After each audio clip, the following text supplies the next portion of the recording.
A inclinação da carne é inimiga de Deus, por Charles Spurgeon. Para nós, na verdade, as coisas dificilmente se podem comparar, pois estamos profundamente interessados em uma destruição, mas não na outra. A queda de Adão é nossa queda. Caímos nele e com ele. Sofremos da mesma maneira. Lamentamos a ruína de nossa própria casa. Deploramos a destruição de nossa própria cidade, quando nos detemos para captar estas palavras escritas de forma tão clara que não podem ser mal interpretadas. A inclinação da carne. Esses mesmos desígnios que uma vez foram santos e que passaram a ser carnais, são inimizades contra Deus. A mente não regenerada, os antigos tradutores colocavam a passagem assim: a mente posta na carne é inimiga de Deus. Ou seja, a mente não regenerada, essa alma que herdamos de nossos pais, essa natureza pecaminosa que nasceu em nós quando nossos corpos foram formados por Deus. A mente não regenerada, os desejos, as paixões da alma, isto é o que separou de Deus e se converteu em seu inimigo. Tomamos nota da universalidade deste mal. Quão vasta é esta afirmação! Não é uma mente carnal singular ou uma certa classe de características, senão os desígnios da carne. É uma afirmação sem restrições que inclui a cada indivíduo. Qualquer mente que possa apropriadamente ser chamada carnal, se não for espiritualizada pelo Espírito Santo de Deus, é inimizade contra Deus. Observe então, em primeiro lugar, a universalidade disto relativa a todas as pessoas. Toda mente carnal no mundo está inimizada com Deus. Isto não inclui nem sequer os bebês que se alimentam no peito da mãe. Nós os chamamos de inocentes e, na realidade, são inocentes de transgressões reais. Mas, como diz o poeta, no peito mais terno jaz uma pedra. Na mente carnal de um bebê, a inimizade contra Deus não está desenvolvida, mas está ali. Alguns afirmam que as crianças aprendem a pecar por imitação, mas não. Pegue uma criança, coloque as influências mais piedosas, se assegurem que o próprio ar que respira seja purificado pela piedade, que saboreie santidade, que somente escute a voz da oração e do louvor, que seus ouvidos se mantenham afinados pelas notas do hino sagrado. E apesar de tudo isso, essa criança pode ainda se converter em um dos mais depravados transgressores, e ainda que na aparência esteja pronta em direção ao caminho do céu, descerá diretamente ao abismo se não é guiada pela graça divina. Oh, quão certo é que alguns que tiveram os melhores pais tenham se convertido nos piores filhos, que muitos que foram treinados sob a égide sagrada em meio às mais favoráveis cenas de piedade se converteram, contudo, em libertinos e dissolutos. Assim que não é por imitação, mas sim pela natureza que a criança é má. Concordemos que a criança é carnal, pois meu texto diz: a inclinação da carne é inimizade contra Deus. Escutei que um crocodilo recém-nascido, quando sai de sua casca, no mesmo instante se coloca em posição de ataque, abrindo sua mandíbula como se houvesse sido ensinado ou treinado. Sabemos que os jovens leão, quando são domados e domesticados, conservam a natureza selvagem de seus semelhantes da selva. E se os colocassem em liberdade, caçariam tão ferozmente como os outros. O mesmo acontece com a criança. Podemos amarrá-la com os verdes juncos da educação, podes fazer o que quiseres com ela, mas como não podes mudar seu coração, estes desígnios da carne estarão inimizados com Deus, e apesar do intelecto, do talento e de tudo o que possam dar-lhe que seja proveitoso, será da mesma natureza pecaminosa como qualquer outra criança, ainda que na aparência sua natureza não seja tão má, Pois a inclinação da carne é inimizade contra Deus. E se isto se aplica às crianças, igualmente inclui toda a classe de homens. Há alguns homens que nasceram neste mundo dotado de espíritos superiores, que caminham por todos os lados como gigantes envoltos em mantos de luz e glória. Refiro-me aos poetas, homens que se destacam como colossos, mais poderosos que nós, que aparentam haver descido das esferas celestiais. Outros há, de intelecto afiado, que, investigando os mistérios da ciência, descobrem coisas que estiveram ocultas desde a criação do mundo. Homens de tenaz investigação e de vasta erudição. E, contudo, de cada um destes, poetas, filósofos, metafísicos e grandes descobridores, se dirá: a inclinação da carne é inimizade contra Deus. Poderá treiná-lo, converter seu intelecto em algo quase angelical, fortalecer sua alma até que entenda o que constituiu enigmas para nós e os decifre com seus dedos num instante. Poderás fazê-lo tão poderoso que possa entender os segredos ferrenhos dos montes eternos e pulverizá-los com seu punho. Poderá dar-lhe um olho tão perspicaz que possa penetrar os mistérios das rochas e das montanhas. Poderás agregar-lhe uma alma tão poderosa que possa matar a gigantesca esfinge, que por muito tempo confundiu os sábios mais notáveis. Mas, mesmo que tenhas feito tudo isso, sua mente será depravada e seu coração carnal ainda estará em oposição a Deus. E ainda mais, podes levá-lo à casa de oração, podes expô-lo constantemente à pregação mais clara do mundo, onde escutarás as doutrinas da graça em toda a sua pureza e pregação acompanhada de santa unção, mas se essa santa unção não descanse nele, tudo haverá sido em vão. Pode ser que a assista com toda regularidade, mas, igual a piedosa porta da capela que gira para dentro e para fora, ele seguirá sendo igual. Poderá ter uma religião superficial externa, mas sua mente carnal estará inimizada contra Deus. Agora, esta não é uma afirmação minha, é a declaração da palavra de Deus, e podem colocá-la de lado se não acreditam nela, mas não discutam comigo, já que é a mensagem do meu Senhor e é válida para cada um de vocês, homens, mulheres e crianças, e para mim também, que não somos regenerados e convertidos se não experimentamos uma mudança de coração. Nossa mente carnal está inimizada contra Deus. Além disso, tomem nota da universalidade disto em todo momento. A mente carnal está em todo momento inimizada com Deus. Alguém dirá: pode ser verdade que às vezes nos opomos a Deus, mas certamente nem sempre nos opomos. Há momentos, dirá alguém, quando sinto que me rebelo, algumas vezes minhas paixões me conduzem a desviar-me, mas certamente há outras ocasiões favoráveis quando realmente sou amigável com Deus e lhe ofereço verdadeira devoção. Às vezes estive, continua o impugnador, no cume da montanha, até que toda a minha alma se acendeu com a cena contemplada abaixo e meus lábios pronunciaram um hino de louvor. Estas são tuas gloriosas obras, Pai de bondade, Todo-Poderoso. Tua é esta estrutura universal, tão bela e maravilhosa, quão maravilhoso és tu. Sim, mas preste atenção. O que é verdade hoje não é falso amanhã. A inclinação da carne é inimizade contra Deus todo o tempo. O lobo poderá estar adormecido, mas continua sendo lobo.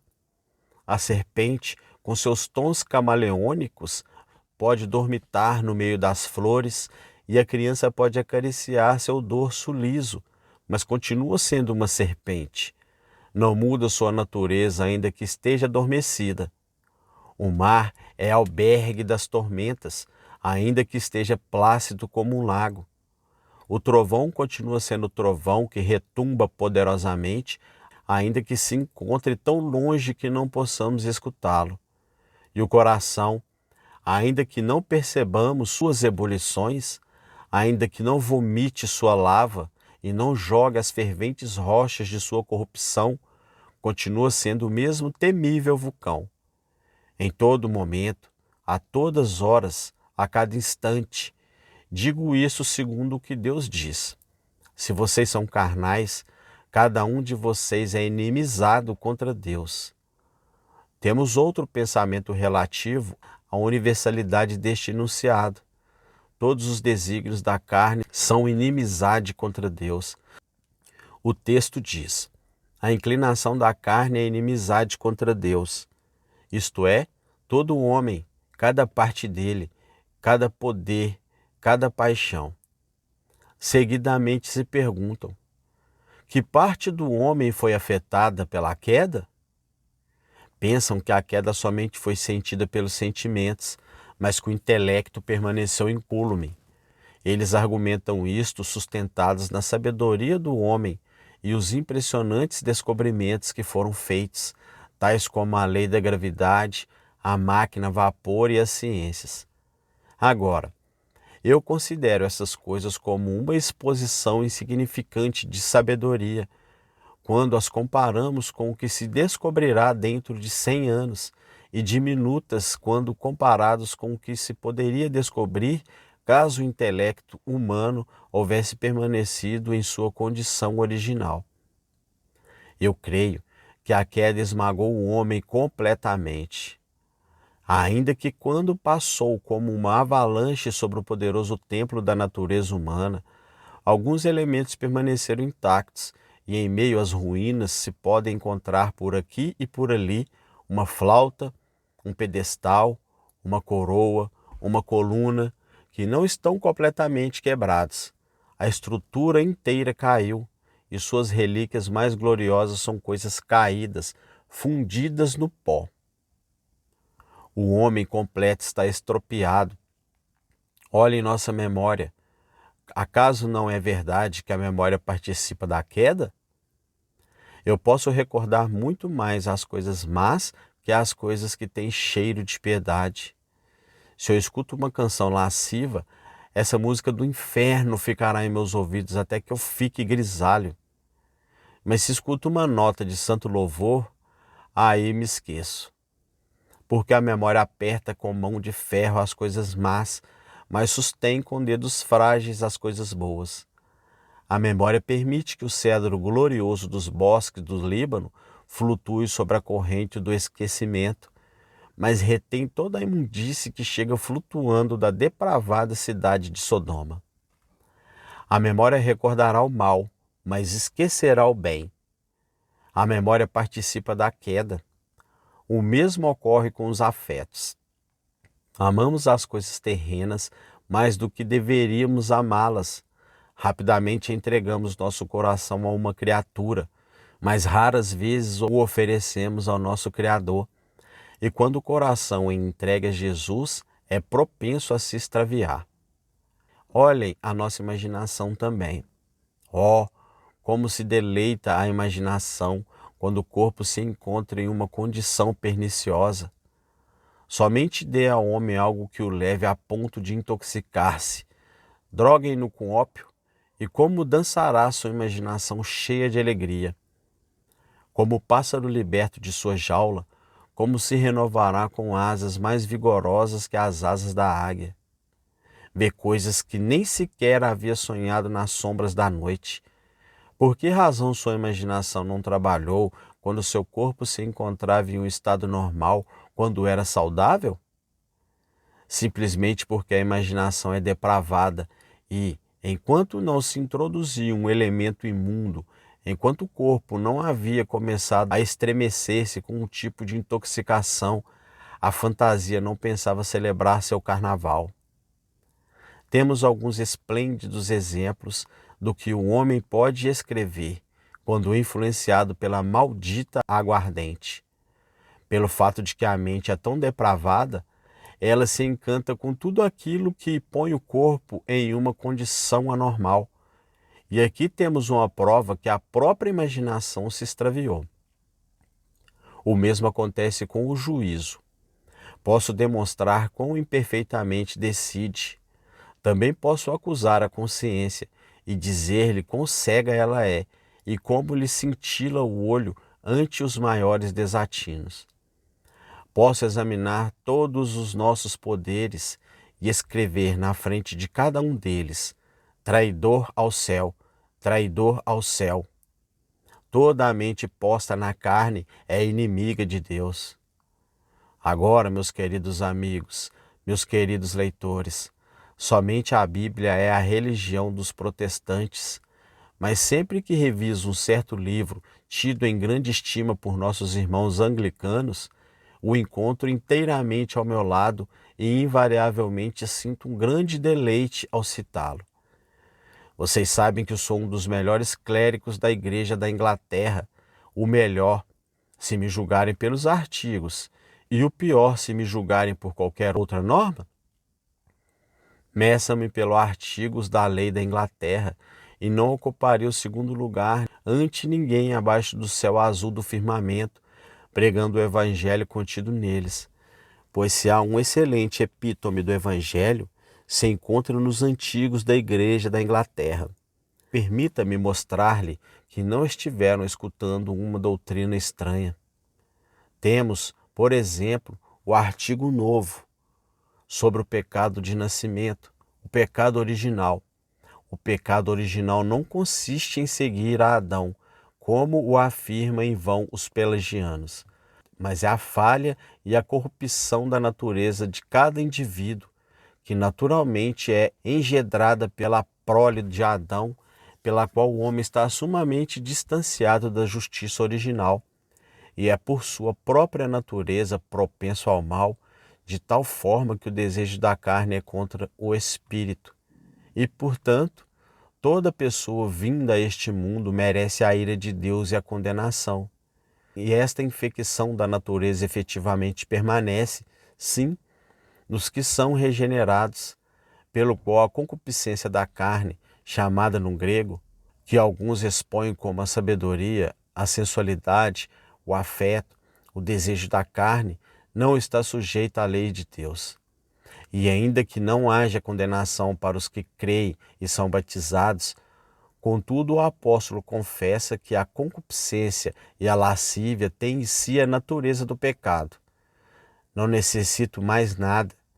Acaso alguém que creia no livro de orações discordará da doutrina que a mente posta na carne é inimiga de Deus? Temo, meus irmãos, quando consideramos nosso estado, não pensamos tanto na culpa como pensamos na miséria, o que tem sido mostrado com muito poder, e certamente o orgulho da natureza humana tem sido muito humilhado e abatido. Seu coração está contra Deus. Devemos dizer que o pecado é seu, e se não pode arrepender-se, devemos lhe mostrar que o pecado é a única causa de sua incapacidade para fazê-lo, que toda sua separação de Deus é pecado, que o se manter afastado de Deus é pecado. Temo que muitos dos que aqui estamos devemos reconhecer que não acusamos nossas próprias consciências desse pecado. Sim, dizemos, estamos cheios de corrupção. Oh, sim, mas ficamos muito tranquilos. Meus irmãos, não deveríamos fazer isso. Termos essa corrupção é nosso crime, que deve ser confessado como um mal enorme. E se eu, como ministro do Evangelho, não enfatizasse o pecado envolvê-lo, não teria encontrado seu próprio vírus. Teria deixado de fora a verdadeira essência, se não mostrasse que é um crime. A inclinação da carne é inimiga de Deus. Quão grave é esse pecado? Isso se manifestará de duas formas. Considerem nosso relacionamento com Deus e logo lembrem o que Deus é. E depois que houver falado destas duas coisas, vocês verão, espero, que é um pecado estar inimizado contra Deus.